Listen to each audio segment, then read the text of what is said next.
All right, thank you, Kelly, here with Bob Nielson. And Bob, another fall camp in the books. It's finally game week. So how ready are you guys to get this thing kicked off?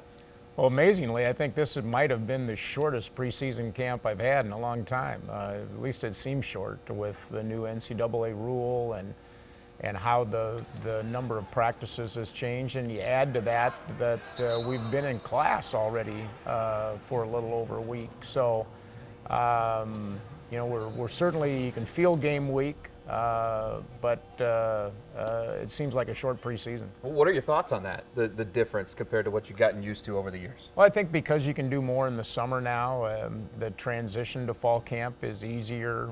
You feel like you're ahead when you start fall camp. So I think the schedule is more coaches getting used to it than it is a transitional issue for your players. Of course, Kyle's coming off a historic season, which included the first ever trip to the FCS playoffs for South Dakota. What kind of impact did that success have on your off-season energy?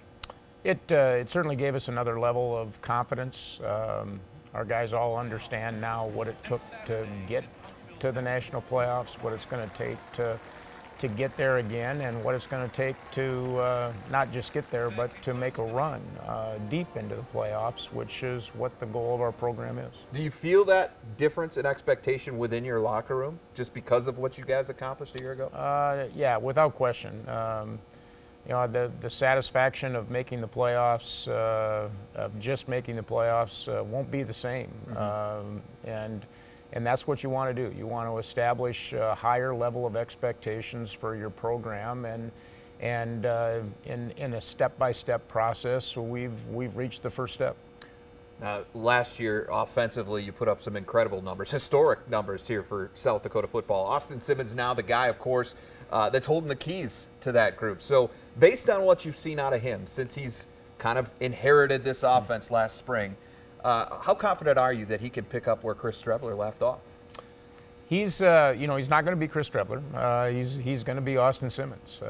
He's got some strengths as a player that are different than Chris's. The areas that we have really seen him develop over the last year have been in some of the areas off the field. His ability to lead, his ability to rally guys, which was one of Chris's strengths.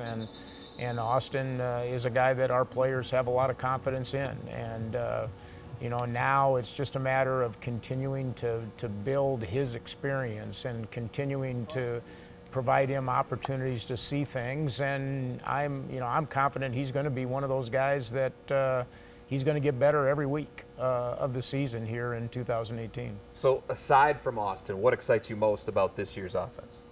I think our offensive line group. You know, we've got a lot of experience back there. We actually have 6 guys that have started football games at one time or another, and so I think we've got some depth in that first 6, 7 guys, a group that is playing better together than they were a year ago at this time. On the other side of the football, there's been a lot of talk about the changes that you made defensively in terms of schematics. I know it's not a full-on change. We've talked about that word multiples a lot in the last several months, but how do you feel about the way things have progressed there? Are you pleased with the progress you've seen? We've made progress, you know, through the course of the spring and now into preseason camp. Our guys have gotten more comfortable with the new terminology and the things that we're doing that are different. I'm not sure fans are going to notice necessarily these first couple weeks a lot of differences, but the differences that we have built into the system are differences that we hope are going to help us in areas that we weren't very good a year ago. Let's take a look at your first opponent. Of course, the FBS game against Kansas State in Manhattan coming up this Saturday. The Wildcats returned 14 starters from a team that finished 8-5 a year ago. 9 of those guys are on the offensive side, including all 5 offensive linemen that paved the way for a couple 1,000-yard rushers. Is that ground game your biggest concern with this team coming in? They're as good up front as any teams that I've had a chance to evaluate over my 25 years, and particularly the last 5 years when you compare them to other FBS teams. They're experienced, they're big, they're physical. They're going to really test our defensive front seven, and we're going to have to find ways to disrupt their ground game in what they want to do, and that's to be on schedule, move the ball with consistency, ball control type offense without giving up big plays. On the other side, they were very stout against the run. This is a team that a lot of very good Big 12 teams were not very successful against in terms of running the football. So what do you have to do to avoid becoming one-dimensional here?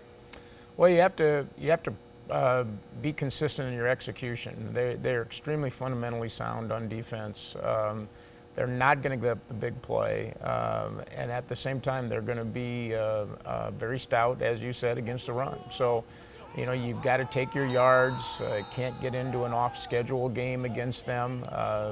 You got to be willing. You got to be able to spread the field from sideline to sideline and create some space for your skill players, because if you don't, they're going to be the kind of team physically that can kind of squash your offense, and that's what we have to avoid. Year 3 of the Bob Nielson era already here at the University of South Dakota. Kicks off Saturday again at Kansas State. Good luck to you, Bob. Look forward to seeing what this 2018 season brings for you. Thanks, appreciate it. All right, Kelly, back to you.